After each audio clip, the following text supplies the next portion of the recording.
this World Kick Legend, they're going to work on interrupting multi-range flow drills. So, getting the bromance back together, they're going to show us how to advance this drill one more step.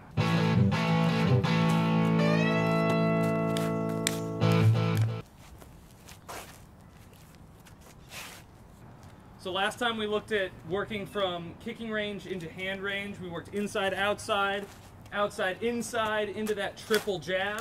And now we're just going to punctuate the end of the triple jab with a cross. So we end with jab cross so that I can work on interrupting this cross. You can interrupt it in any number of ways. We tend to use Panatukan from various Kali drills in order to interrupt. Maybe I'm smashing with that gunting or I'm trying to get my eye wipe. And at that point I can try to crash into grappling range. So now we're looking at moving from kicking to striking to grappling. And if we want to isolate a technique off of that, he follows with that jab, jab, and then we've got jab, cross. I can interrupt this into a variety of different things. We use this to work on our defenses a lot of times. So if I want to start to work into a guillotine, Brian can now defend the guillotine from that position, working into any of a variety of techniques. Or like we train with our HAPKIDO sometimes.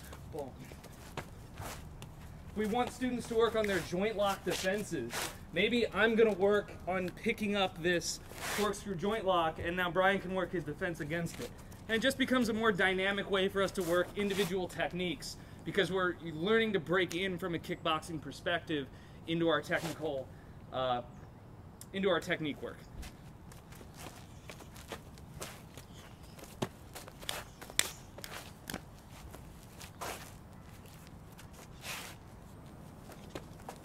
Now we're back. Yep.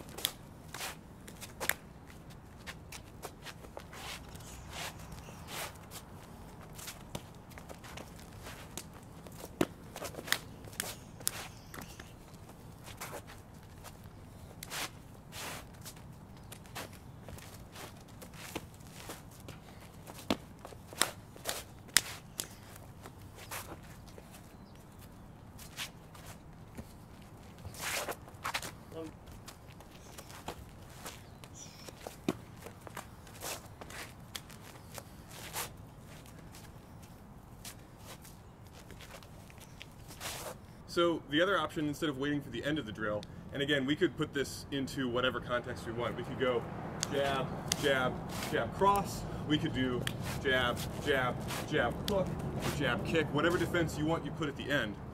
Or we can interrupt the drill early.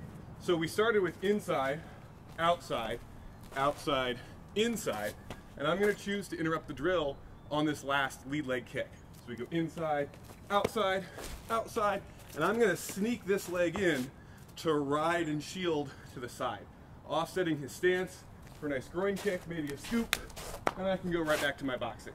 He can actively work on his defense at the same time. So 1, 2, 3, whoops, kick, punch, and then we're back at it. And I may not choose to do that every time. Sometimes maybe he kicks, we go right back into our boxing, he gets to finish his defense. So this gives us option points so that it's not always so static. We get a little bit more fluid training. You put the techniques into context to make it just a little bit more realistic than working the technique in isolation, which is really important when you're first learning it. But as you get more comfortable, it's good to start making it a little bit more random, a little bit more varied. And ultimately, obviously, then you are free to play the interrupt or transition ranges whenever you want, just like you guys talked about with the kicking and the striking. Now we can break in to do our defenses or transition to grappling at any point in the drill as we progress further. So one nice thing about playing with this flow game is it gives you this awareness of the energy of your partner. So I don't have as much experience with the HAPKIDO. My joint locking and stuff is really rubbish. So when we enter this, we might be able to play it at a more up-tempo beat in the striking range, but then when he sees me kind of not giving him the energy he's used to, so now he's worried about maybe hurting me, or I'm going to do something stupid that might hurt him by accident or hurt myself by accident, we can take the speed of this drill in an ebb and flow, so we can kind of adapt to the ability of who we're working with and what their strengths are, right? And so that's a really nice thing about playing the game this way. So if we're just going the way they talked about. And I'm just not doing the drill because that's the kind of guy I am. Like you do. That's all good. So let's say he comes in after that shield, and then he's trying to get to some kind of locking position, and I'm like, and he just kind of sees it, right? Just kind of like, I don't like this very much, right? And then maybe he holds it for me. He's like, what can I do here? Yeah. Okay, maybe I can strip this off and return this, right? Yeah, we're and right back in. Yeah, and he just gives it to me, lets me figure it out, right? But then he still gets his entry speed. He still gets his reps. Some kind of entry, and then from here I can be like, yeah, what will you do to counter? Where do you like to counter? And then we can flow from there and right back into our kickboxing framework. Yeah, so it's a great way to allow us to work on the same platform and just kind of tutor each other along for where each other's strengths are, right? He's like, oh, that's a good idea, you know, and then, oh, I never saw that one coming. It's a great way to get people together if you just have the right attitude about it. We're not fighting. We're not fighting. A framework for learning. Right? Super important idea. You know, we owe it all to FMA and people with the attitude and mindset to just kind of keep their minds open.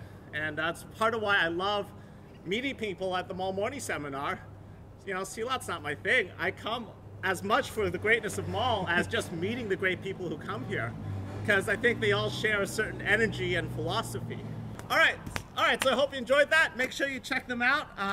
Hopefully Brian's going to be showing himself more in the Portland area, so watch out for anything that he's releasing or training events that he's going to be doing. In the meantime, this is Roy, Kick Legend. Keep your chin down, elevate your striking.